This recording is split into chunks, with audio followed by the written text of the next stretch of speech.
നമ്മളിനി കണ്ണൂരിലേക്ക് പോയി കഴിഞ്ഞാൽ നമ്മൾ കണ്ടാണ് ഒരു കേസിനെ തുടർന്ന് പൂട്ടിയ ഒരു കടയുടെ ചില്ലുകൂടിനുള്ളിൽ കുരുവി പെട്ടുപോയ ഒരു കാര്യം. എന്തായാലും ആ കുരുവിയെ സംബന്ധിച്ചോളം നമുക്ക് ആ ഒരു കാഴ്ച നമ്മളെയൊക്കെ വല്ലാതെ ഒരു നൊമ്പരപ്പെടുത്തിയ സംഭവമായിരുന്നു.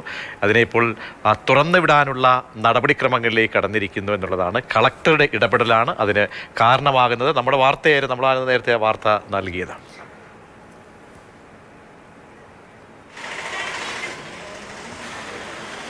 ഫെലിക്സ് വിവരങ്ങളുമായി നമ്മളോടൊപ്പം ചേരുകയാണ്. ഫെലിക്സ്, മാധ്യമ വാർത്തകളെ തുടർന്ന് കളക്ടർ നേരിട്ട് ഇടപെടുന്നു. സാധാരണഗതിയിൽ അവഗണിക്കപ്പെട്ടു പോകാൻ സാധ്യതയുള്ള ഒരു ജീവനാണ്. പക്ഷേ ഏതു ജീവനും ഏറ്റവും പ്രധാനപ്പെട്ടതാണ് എന്നുള്ളത് ഓർമ്മിപ്പിക്കുന്ന, അത്തരത്തിൽ സമൂഹത്തെ തന്നെ ജാഗ്രതപ്പെടുത്തുന്ന ഒരു നല്ല കാര്യം സംഭവിക്കുകയാണ്.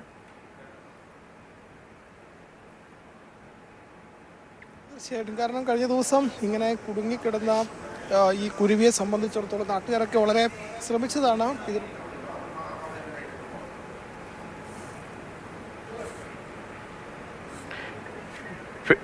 ഫിലിക്സിലേക്ക് നമുക്ക് എത്താം. എന്തായാലും ഇത് ഒരുപക്ഷെ നമ്മുടെ ഭൂമിയിലെ ഓരോ ജീവജാലങ്ങൾക്കും ഓരോരുത്തർക്കും അതിൻ്റെതായ വിലയും അവർക്കൊക്കെ എല്ലാ പരിപാലനവും നൽകേണ്ട ഉത്തരവാദിത്വം നമുക്കുണ്ട് എന്ന് ഓർമ്മിപ്പിക്കുന്നതാണല്ലേ. കടുത്ത ചൂടാണ്. ആരെങ്കിലും കണ്ടവരൊക്കെ അല്ലെങ്കിൽ മാധ്യമങ്ങളടക്കം അതിനോട് വേണ്ടത്ര ശ്രദ്ധ പുലർത്തിയിരുന്നില്ല എങ്കിൽ ഒരു പക്ഷേ 1-2 ദിവസത്തിനുള്ളിൽ നഷ്ടപ്പെട്ടു പോകാമായിരുന്ന ഒരു ജീവൻ ഇപ്പോൾ മോചനം കിട്ടുകയാണ്. ഫെലിക്സ്, എന്താണ് വിവരങ്ങൾ? ഏതായാലും വളരെ സന്തോഷകരമായ കാര്യം തന്നെയാണ്. ഏറ്റവും ഒടുവിൽ ആ കുരുവി അവിടുന്ന് തുറന്നുവിടാൻ നടപടിക്രമങ്ങൾ പുരോഗമിക്കുകയാണ്. അതിൻ്റെ പൂട്ട് പൊളിച്ചു കഴിഞ്ഞു. അതായത് കേസിൽപ്പെട്ട് സീൽ ചെയ്ത താഴാണ്. അതാണിപ്പോൾ താക്കോൽ ഉപയോഗിച്ച് ജില്ലാ കളക്ടർ ഉത്തരവിൻ്റെ അടിസ്ഥാനത്തിൽ ജില്ലാ ജഡ്ജി തന്നെ നേരിട്ട് സ്ഥലത്തെത്തി ഈ പൂട്ടിപ്പോൾ തുറന്നിട്ടുള്ളത്. അപ്പോൾ ഉടൻ തന്നെ ഈ കുരുവിയെ പുറത്തേക്ക് വിടാൻ, അതിൻ്റെ ആകാശത്തേക്ക് അതിനെ തുറന്നുവിടാൻ കഴിയും എന്നത് തന്നെയാണ്. അത് ഏറ്റവും ആശ്വാസകരമായ ഒന്ന് തന്നെയാണ്. കാരണം ഈ വ്യാപാര സ്ഥാപനം തർക്കത്തെ തുടർന്നാണ് അത് കേസിൽപ്പെട്ട് അത് പൂട്ടി സീൽ ചെയ്യുന്നൊരവസ്ഥ വന്നത്. അപ്പോൾ ആ വ്യാപാര സ്ഥാപനത്തിന് തൊട്ട് മുൻപിൽ ചില്ലുകൂടുണ്ട്. ഈ ചില്ലുകൂട്ടിലാണ് അബദ്ധത്തിൽ ഈ അടയ്ക്ക കുരുവി അവിടെ പെട്ടുപോകുന്നത്.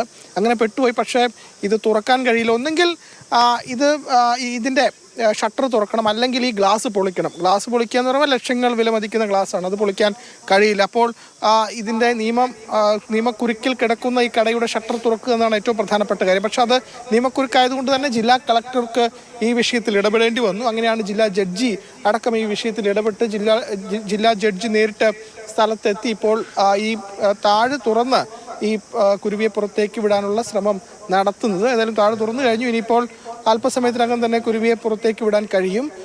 ഏറ്റവും പ്രധാനപ്പെട്ട കാര്യം, ഈ നാട്ടുകാർ, അവിടെയുള്ള ഈ ടാക്സി ഡ്രൈവർമാർ, ഒപ്പം തന്നെ ഈ പറയുന്ന വ്യാപാരികളൊക്കെ തന്നെ ഈ കുരുവിയെ ഇതിനുള്ളിൽ കണ്ടപാടെ തന്നെ കുരുവിക്ക് ഭക്ഷണവും വെള്ളവും ഒക്കെ തന്നെ കൊടുക്കുന്നുണ്ട്. പക്ഷെ നമുക്കറിയാതെ അതിജീവിക്കുക വളരെ പ്രയാസകരമായ ഒന്നാണ്. അങ്ങനെ കേസിൽപ്പെട്ട് കിടക്കുന്നതായതുകൊണ്ട് തന്നെ ഈ കടയുടെ ഷട്ടർ തുറന്നു കൊടുക്കാനും അവിടെയുള്ള ആളുകൾക്കോ ഈ കടയുടെ ഉടമയ്ക്കോ ഒന്നും തന്നെ കഴിയാത്ത സ്ഥിതി വന്നു.